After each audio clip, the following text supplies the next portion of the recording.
If we're talking about marketing advice, it's know your audience. Like, I know that I am marketing primarily to romance readers first. I will like to expand eventually to other readers, fantasy in general.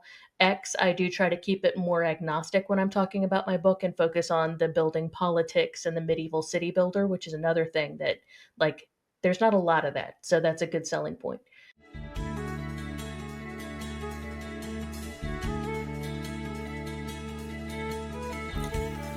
Do you feel continually let down by modern media?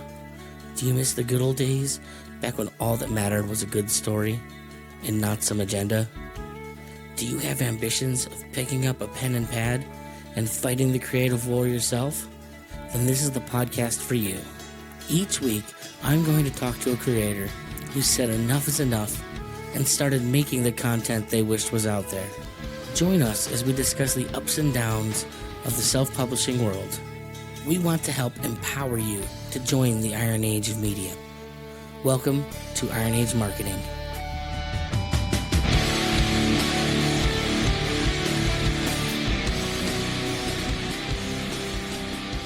Welcome everyone to another episode of Iron Age Marketing. I am Nicky P, here as always.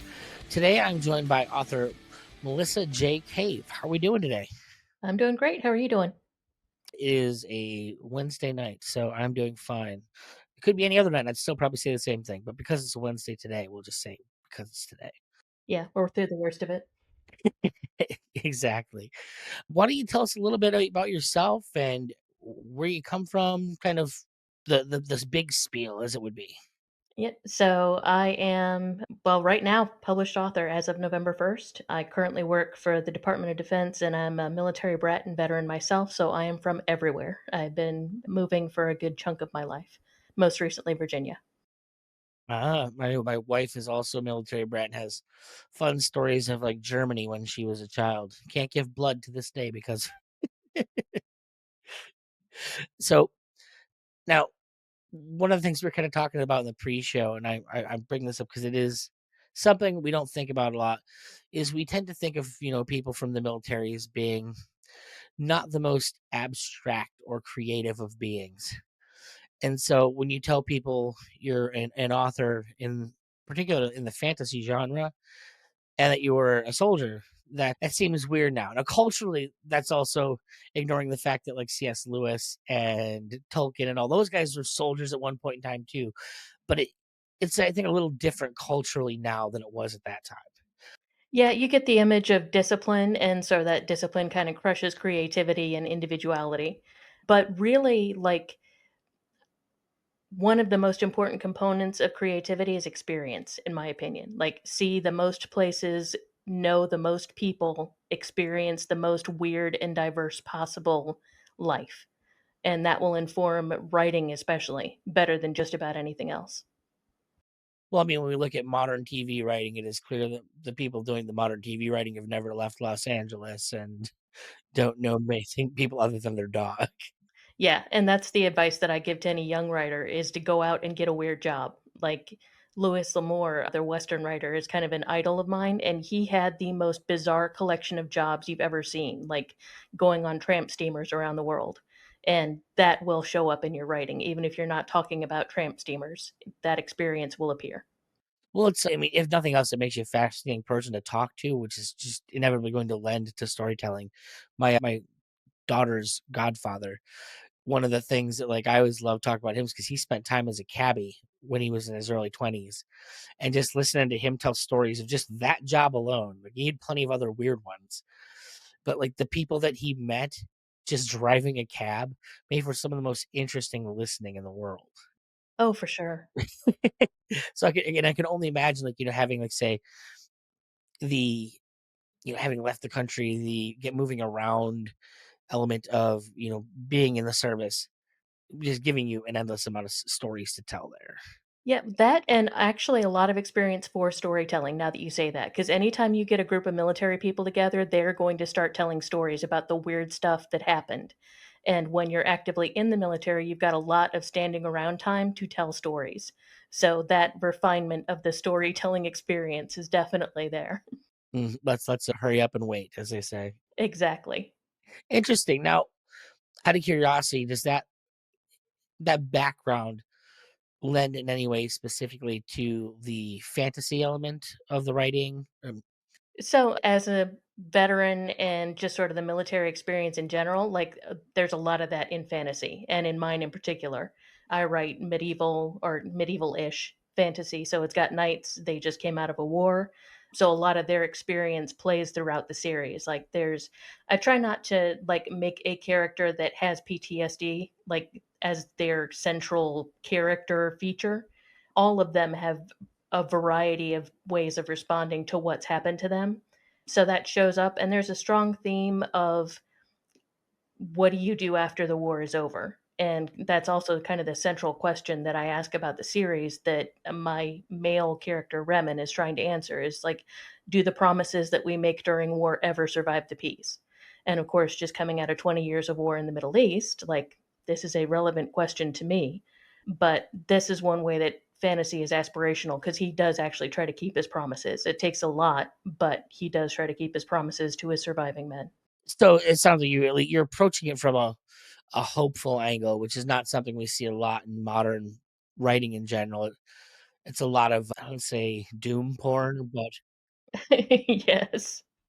Yeah, and that was deliberate on my part. I'm tired of and I think maybe that is also a younger person's game, the grim dark stuff, like, because you don't have much experience with the actual grim, the actual dark, and so you like to get around and play with it a bit.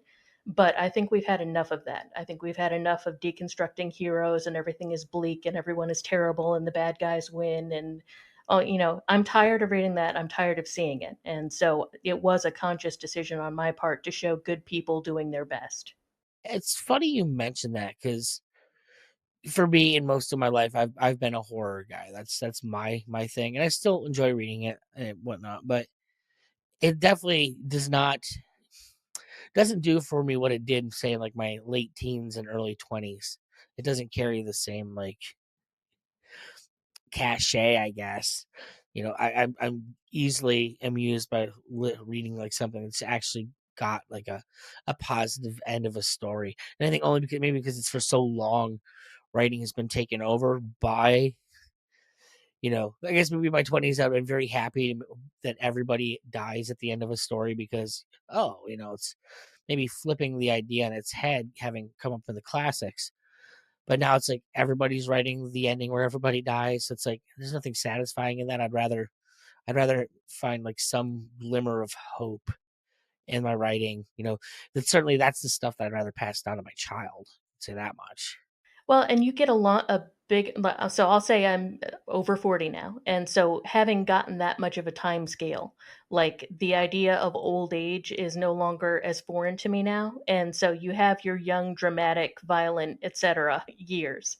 But then you have to start thinking in a longer scale than that. Like what happens beyond that and planning for a longer time frame. And I think that like the nihilist stuff that's cool to a certain and popular demographic, but I think it's natural for adults to start to want more than that after a while, like, just part of growing up. I mean, at a certain point, you have to have a reason to keep going. And if you think it's all doom, then that gets pretty difficult to take on the next day. It's like, why am I doing all this if this is all it means? 20 years of that behind me, I don't need another 20 ahead of me. Interesting. Now, the kind of work you're doing right now, what is the book that you said you just put out in November? And this is your first book? Yeah, so debut fantasy novel, Traitor Son, first book of the Empire of the Stars, and actually, I wrote the entire series before I published book 1, so I have 6 books done, which is 5 main stories and 1 side story, because I did not wanna be another George R. R. Martin. And it's like, I'm not leaving this hanging, I'm gonna have that much done. Nobody does. Well, and that's happened so many times. Well, I have to ask the question, like, how do you manage that? Like, I'm a musician, and it's like when I finish something and put the song together, like I just want people to hear it as soon as I possibly can. I can't imagine like waiting on an entire album just to put out a single song for people to hear, which is essentially what you're talking about doing. How do you manage to be okay with that inside? Do you have like a ton of people around you that you can at least get test reads out of? So well, I've got some, so that did help, but also it's a very tightly connected story, and so, like, n having had that luxury to write all the way through book 5 and then go back to book 1 and edit it because I know the characters better, I know the little things that I need to sprinkle in ahead of time, I am so glad that I did. Like, it's because it's a long continuous story that builds to a particular conclusion, so it is much more tightly written now than it would have been if I published as I wrote. Well, that's positive. How like lengthy are the editions of this? Is I mean, it's not something where like each book's 100 pages, or like are we dealing with 400 page books? So book 1 is the shortest book, and it was 150,000 words. Yeah, book 5 was the biggest, and I think it's at 297,000 words right now, which it yeah, that one could be split I'm still on the fence about splitting that one in half because I did have to use a different structure for that one than I did in the previous books, but it builds so nicely to the climax, so I'm thinking probably still be one book, just one very long book. Are these is this book, obviously it's a big concept taking up multiple volumes. Is this something that you like have been working on like since your teen years? It was an idea you always had and you just felt like you had to get out there? Or did you kind of have the idea, I'm going to be a writer, and then find the thing that you wanted to write about after the fact? Yeah, so I've been a writer all of my life. Like, we got our first computer when I was 10 years old, and I've been typing stories ever since. So this particular idea came to me in 2019, and originally it was just a short, simple romance. It was book 1 and done. But by the time I got to the end of book 1, there was so much more to tell that, I conceived the ending pretty quickly after I finished book 1, like, meaning the ending of the series, and so then it was just a matter of getting to that. Okay. Now, you mentioned romance. So I have to ask the question, like, what is your intended audience with this book? So I'm focusing on and that's a good question if you wanna talk marketing too, because I include romance because that's how families are made, and this is a family saga. Like, there will be children born, you know, etcetera.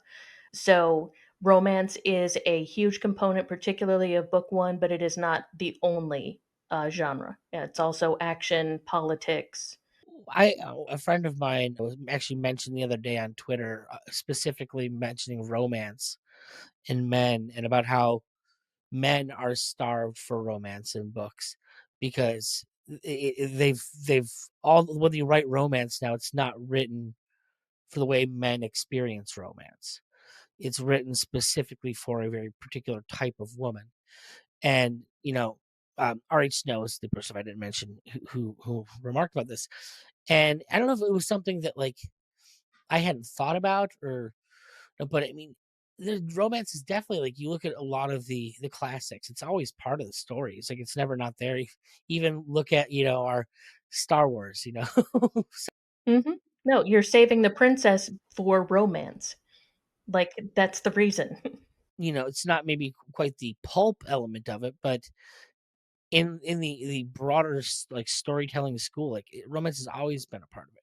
So do you it sounds like you're trying to approach from more of like a understanding that this is a natural part of life, and if you're going to tell a true story, something that feels honest, it kind of has to be there.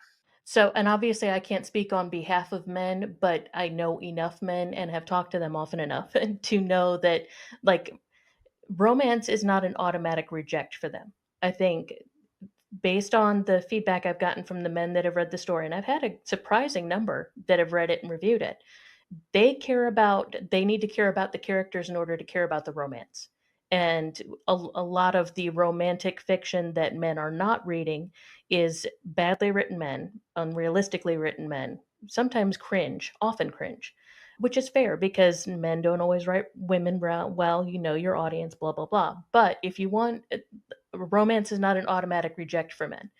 If they care about the characters, they'll stick around for the romance and they'll care about the romance. And so I'm aware in terms of marketing that book 1 is romance heavy and is going to be a harder sell for men, but I'm hopeful that they will be able to get into the book and the series. And I think men do want to read about having a family. and like that experience of life. I don't, maybe your 20-year-old men aren't quite so open to it, but I think the vast majority of male readers are perfectly fine with the family and romance and stuff as long as they care about the characters and the story is moving and there's, it's interesting. Yeah. Now, you mentioned that, like, obviously, there's families and stuff that happen in this. I'm curious, like, scope-wise, in, like, we'll say in the time frame, like, what kind of time frame are we looking at? Are we looking at, like, a book that takes place over generations, or are we looking at something that's, very a very pointed place and time in this fictional world? It just a lot of things happen in that time period. Yeah, so it's a fairly compressed time period for present day, but there are some extensive flashbacks to previous generations. So, one way of looking at it is that the catastrophe that created this world has already happened. In terms of fantasy, often it's either to prevent a catastrophe or like the fallout from it. And so, these are all the survivors of the catastrophe, and then learning why that happened will help them prevent it from happening again. And so in that way, you're looking at multiple generations of experience, and particularly my protagonist Ophel's family, their history will weigh heavily in this. And then, so that's the first 5 books, and then I'm actually working on a trilogy to take my main characters through the rest of their life. So that's going to be a much longer time frame. So, kind of moving along, and actually talk about the marketing stuff. What are you mentioned a few things in, like, your onboarding paperwork that I make everybody fill out. If you wanna be a guest on the show, everybody, you can go on my website, and I'll have you sign out and fill out the forms too. I'm sure it's annoying to people because it's a lot of questions. Everybody's like, "I just wanna sign up and show up and be done with this. Why make me do all this homework? Come on." But you mentioned a few different services, and in one of my most recent episodes, we talked particularly about scammers, and especially, like, when it comes to marketing, out out myself here as I'm not a scammer, but I also, don't generally work with the kind of people I'm often talking to because they just can't afford what I'm capable of doing, and I wouldn't wanna do that to them.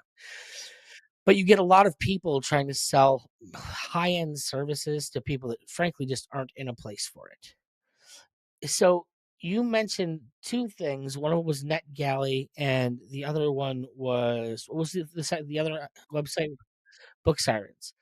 And anytime, like, I talk to it almost feels like they keep prices at maybe a point where it's, like, not so exhausted that people won't buy in, but it never seems to deliver on the promise that what these type of websites have. So if you could go in and tell me a little bit about your experiences with both of these, I think it would be awesome for my audience. So it was a great experience with both and learned some things in both cases. So Book Sirens is much cheaper. It's $2 per download. So if you have 12 people download your book, that's 24 bucks out of your pocket. That is very reasonable. And you don't pay until the people actually do it. They invoice you afterward.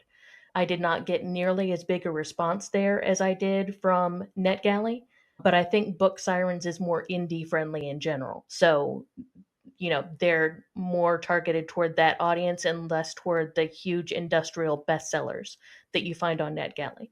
NetGalley is the site of the industry that, in terms of serving up advanced reader copies for reviewers, for booksellers, for librarians, that's where everybody in the publishing industry goes to put their books out and then let the booksellers read it, decide if they want to carry it in the library or in the bookstore or in the library or wherever, and then reviewers as well.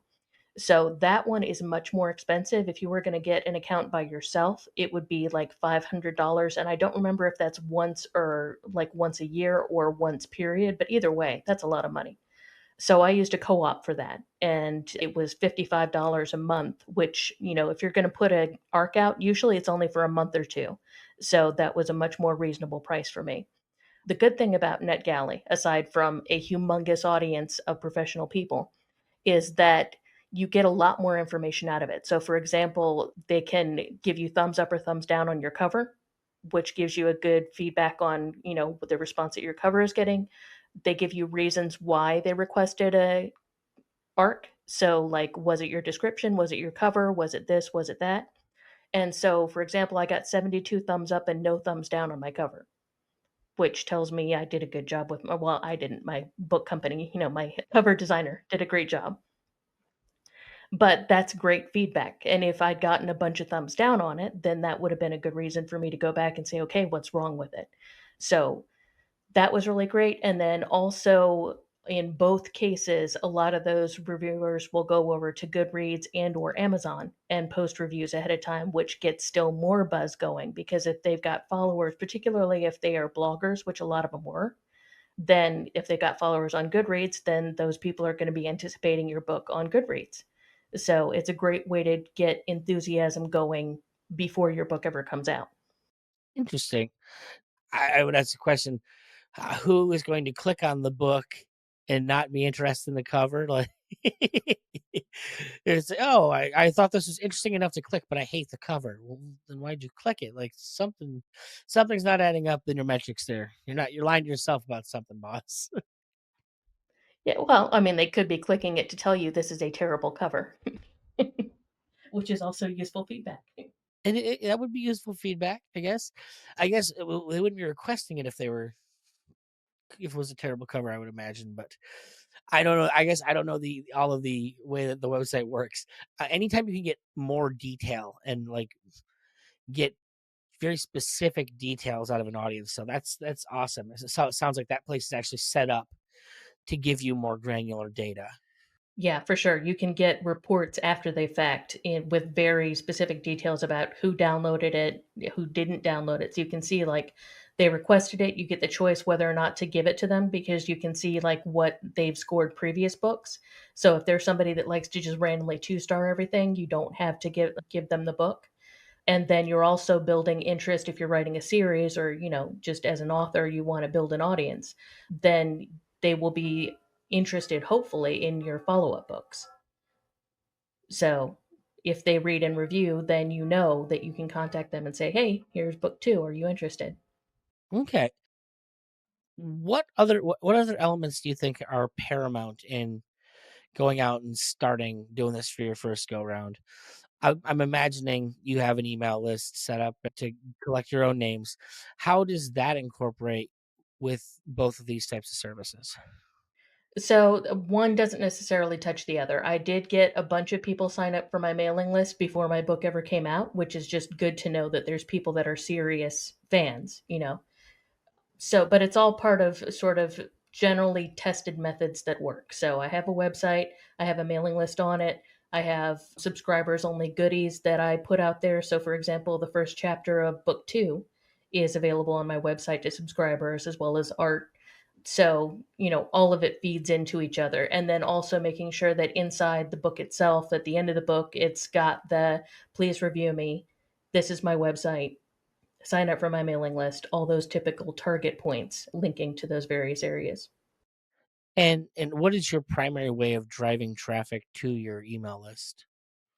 So the end of the book. That would be my best that and I keep a strong presence on X, yeah. But That's where I was gonna go.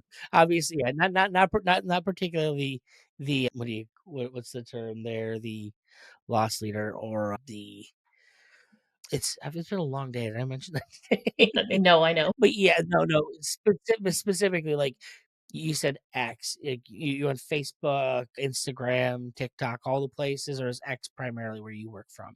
X and Instagram. And that is another thing. So, if we're talking about marketing advice, it's know your audience. Like, I know that I am marketing primarily to romance readers first. I will like to expand eventually to other readers, fantasy in general. X, I do try to keep it more agnostic when I'm talking about my book and focus on the building politics and the medieval city builder, which is another thing that, like, there's not a lot of that. So that's a good selling point. Whereas on Instagram, I focus more on the romance because that's where mostly romance readers are. Yeah, or TikTok, there's you start getting into book talk, that's just a whole weird group of people. Yeah, well, and that's also a question of what reader or, what audience do you not want? There's a lot of crossover between Instagram and book talk, and of course the crazies always get the most attention. Most are just romance fans. But you don't want to get a particular fan with very strong expectations that you're not going to be able to satisfy because then they will not hesitate to give you bad reviews. How important or inevitably a bad review is gonna happen. So, how do you treat those within, like, your marketing? Do you ignore them outright? Do you go the, "Look at this idiot," and, do you monetize the haters with it? Do you have an approach? So the first few hurt because it's different when, like, I've been in writing groups for 20 years. So I'm used to that level of critique, and writers are very careful and generally very careful and refined about how they address each other's books. They give you a compliment sandwich. So the first few bad reviews hurt, but you get enough reviews, and unfortunately, I've gotten enough that don't make sense, then you can just shrug them off altogether. Because I've gotten some that say, like, that the first book looks like it was cut in half for length, and then I got another review that said that they didn't see why there needed to be the rest of the series because everything was satisfied in book 1. Well, both of these cannot be true. So, I'm appreciative of the feedback and I try to take aboard the stuff that makes sense, but I've gotten enough that doesn't make sense, and not everybody's going to respond the same. Not everybody reads it the same way. And so you just kind of have to accept that and let it roll off. Right on. And now I always ask this question because one of the reasons you find people going the self-publishing route is because they find, I guess, we'll say the market of the mainstream market is not interested in certain ideas. Do you feel like your ideas pushed you to self-publish versus trying to do all the querying and all of the finding the agent and all that, or it just you have the faith in yourself that you can do better than what those people are going to do, and you'd rather take it yourself? It's both. One is my heroine is not a girl boss and never will be. She starts off very timid, and it takes a long and time for her to come into her own strength and understanding, her when I say strength, I mean, like, her strengths in particular. She's never going to compete with my male lead she's never going to pick up a weapon. She's got her own particular areas that she's good at, and I find that way more interesting than yet another 100-pound twig swinging around a sword. So she did kill a nice troll in under 5 seconds. No, no, there is none. I am so sick of that. That is so boring. It is so unrealistic. And if you can pardon the rant for a second, like, as a woman, that doesn't reflect my experience or my interests. Like, and as a veteran, like, I am fully aware of what I'm physically capable of, and I have to be smarter than that. And I find that much more interesting than pretending like I can go toe to toe with a 6 foot man because I know I can't. I mean, in general, if you talk to people on the internet, I remember I was once told that I married my wife so that I could control the life of a black woman. Oh, I would like to hear her response to that. Well, I mean, more than anything, I'm like, you the amount of agency that takes away from my wife as a person, like, "Oh, you must think she's the single dumbest human being on the earth to marry someone that would just marry her to own her." Like, I can't imagine anything more demeaning to her as a person, so I think one of us has a problem, and it ain't me. Yeah, well, and that's my response to girl bosses, honestly, because it's such a anti-woman way to look at the world, to only value masculine strength. And, like, for most of it, especially when you're writing a more historical fantasy, like, the realities of biology in that time, there's a reason why women didn't go far from the house. There were many reasons why women didn't go far from the house. Some hygienic, some practical, just, the odds of being picked up and never seen again were much higher in those days. So it's one, interesting as a matter of a different world than ours, but also, like, women did successfully navigate that world for centuries. And imagining the ways that they did that and the strengths and values that they brought to that world is much more interesting to me. And in a medieval city builder, which mine is, like, the war's over, they won new lands, they're building a city in it. And so they're having to develop society in tandem with that. So starting from the beginning with that, and then men have particular roles and women have particular roles, and it's not because the men are keeping the women down, it's because the women are very good at what they do, and showing that value is interesting. It's always been interesting to me to, I mean, from my perspective, it's like women have controlled the entire thrust of human history. Like, their choices in mating literally decide what the future is gonna be. And I mean, I guess this, creating the entire future is maybe not as glamorous as being able to swing an axe, but it's just frustrating.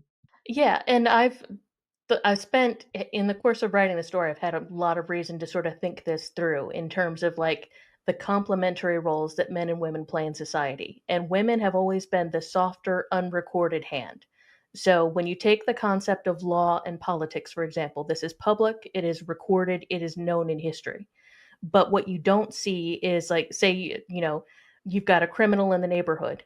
Women were the ones, like historically, they would have started small and local and exchanged gossip and shame in order to try to get little 10-year-old Johnny to stop shoplifting in the neighborhood. They were the soft, unofficial hand of trying to prevent crime. And so then when Johnny graduates to robbing stores, then the hard hand of the law, which is usually masculine, gets involved. But those were two spheres of society. Like you had the society side that women were in charge of, that was unofficial, that was just a matter of binding the community together, tending the community, exchanging information, saying who was trusted, who was not. This stuff does not get written down, but it still bound the community together. And it was a crucial role that we're no longer filling. Wow. Well, I mean, honestly, that is a crazy long conversation that I would love to have with you sometime. We veered off a bit.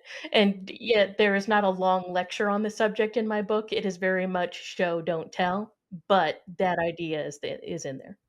Well, I'm glad you're tackling concepts. One of the things that, like, I've said about the quote unquote Iron Age is that this is a time for people to say that they want to say all the crap that's been diluted for centuries because of the mainstream business of publishing, gatekeeping, and watering everything down. Like, I don't really care what anyone's politics are. I'd rather see them as they envision them as opposed to through the lens of what a big multinational corporation thinks they're trying to say or thinks is going to be more palatable.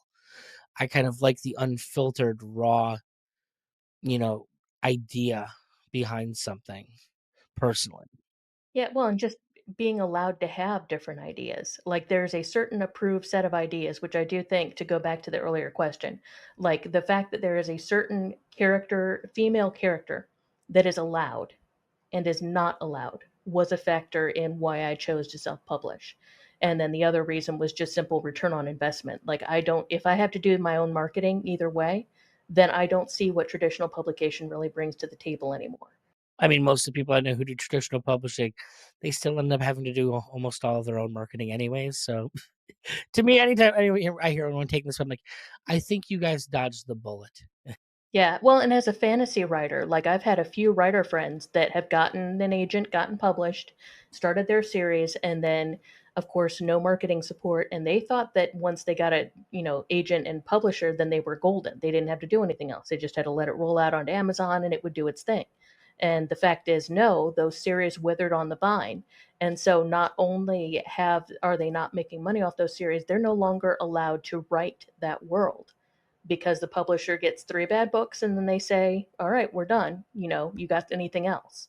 They're not going to nurture you through. And so those authors have to wait, either buy back the copyright or wait however long it is, 7 years, 10 years, before they can write in that world again. So they lost their whole world. And no, I'm not willing to take that risk. Awesome. Well, where can I send people so they can check out you and your book? So melissajcave.com. Beautiful. You know how many authors I have difficulty knowing just send people to your name?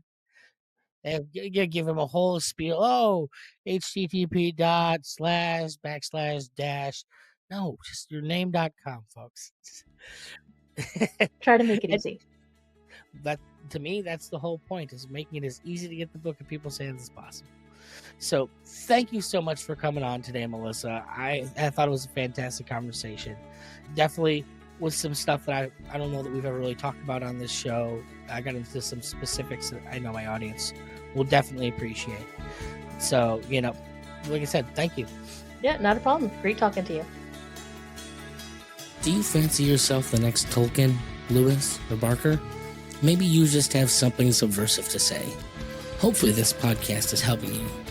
But maybe your ambitions are just a little bigger than you can handle on your own. Head over to ironeadsmarketing.com and let Nicky P help ensure your book doesn't release to nobody.